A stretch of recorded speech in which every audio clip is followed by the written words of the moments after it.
السلام عليكم ورحمة الله وبركاته. هشام الجهيني يحييكم من جديد. في مثل بيقول اللي اختشوا ماتوا، وفعلا حرفيا اللي قال المثل ده يسلم يمينه. اللي اختشوا ماتوا. بالمناسبة المثل ده ليه قصة كده طول الشرح فيه، لكن عشان ما اطولش عليكم ندخل في الموضوع.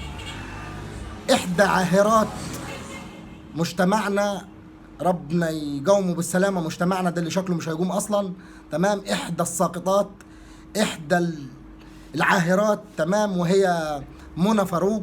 منى فاروق اللي صور لها فيلم اباحي مع المخرج خالد يوسف، واللي فرطت في عرضها وشرفها وفرجها، كلام زين، عشان بس توصل وتتشهر. المهم يعني لما اتفضحت هي وواحده تانية اسمها شيماء العبد، وكانت فضحتهم جلاجل، يعني تسرب لهم افلام اباحيه بحت، تمام، مع الكلب اسمه خالد يوسف ده، كلام زين. وبعد كده طلعت وقعدت تبكي، وفي بعض الناس اتعاطفت معاها وقالت حكم عليا ومش عارف ايه، وانا تبت وغصب عني والشويتين الرخاص اللي انتوا عارفينهم من اي وحده شرموطه زيها كده، تمام. في ناس صدقتها، لكن الهانم لسه مفاجئانا بفيديو من فقد من دبي، وطالعه ومتصوره وتقول الفندق مش عارف ماله، وبدات تنزل فيديوهات تاني ولا في دماغها ولا كان اي حاجه. انت لو عند ابوك دم، تمام، او عندك سنه كرامه، او جاي من صلب راجل فعلا، وان كنت اشك ان انت جاي من صلب راجل او جاي من حلال اصلا، كلام زين، لو عندك دم كنت بعدت عن الميديا خالص.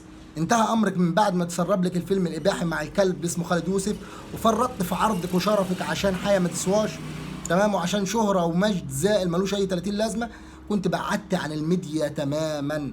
لو ان توبتك نصوحه وتوبتك صحيحه فعلا، كنت ظهرت تاني اصلا، كنت شفت مجال غير المجال وبعدت عن المجال ده خالص.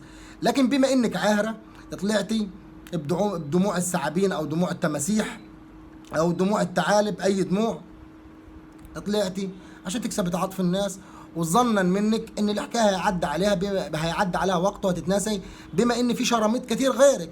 لكن احنا ما بننساش، انت شرموطه من الاخر، زانيه، انت زانيه، انت تنام معاكي في الحرام، انت وكلبه تاني معسفه، تمام، اسمها شيماء الحج، تمام. انتوا شرمطين، ودول اللي ظهروا طبعا غير الشراميط الكثيره جدا اللي عدت على خالد يوسف وعلى كل المخرجين. وارجع واقول مره واثنين وثلاثه ان من اقذر الاوساط في مجتمعنا ده الوسط الفني ده. فعلا هم حرفيا كده، شفت كلاب بلدي، تمام، كلاب بلدي. شفت انت لما يقبل كلبه في الغيط عندك ولا في ارضك جرى لها 100 كلب في موسم التكاثر بتاعهم، اهو زي كده برضه، هم كده مع بعض، تمام.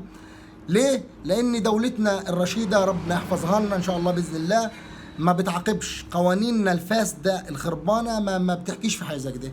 وعارف لولا كان عايز يتضحى بخالد يوسف كانش هتطلع الفيديوهات دي ولا كان هيتعرف قصتك.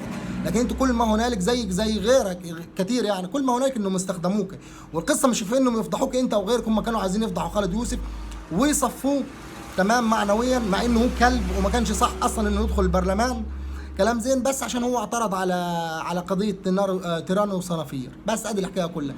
فانت لو عندك سنه كرامه، انت واللي زيك ما تطلعيش على الميديا تاني، تمام، لان حرفيا انت شرموطه، انت وحده زانيه ما عندش امك دم، فما تظهريش تاني وما تطلعيش وما تفتكريش ان احنا هننسى ولا هنعدي لك الحكايه دي، اللي مستحيل لحد ما تموت وتدخلي قبرك انت شرموطه، تمام. اذا كانت ليكي توبه وتوبه نصوحه فعلا، تظهريش في الميديا خالص، ماشي.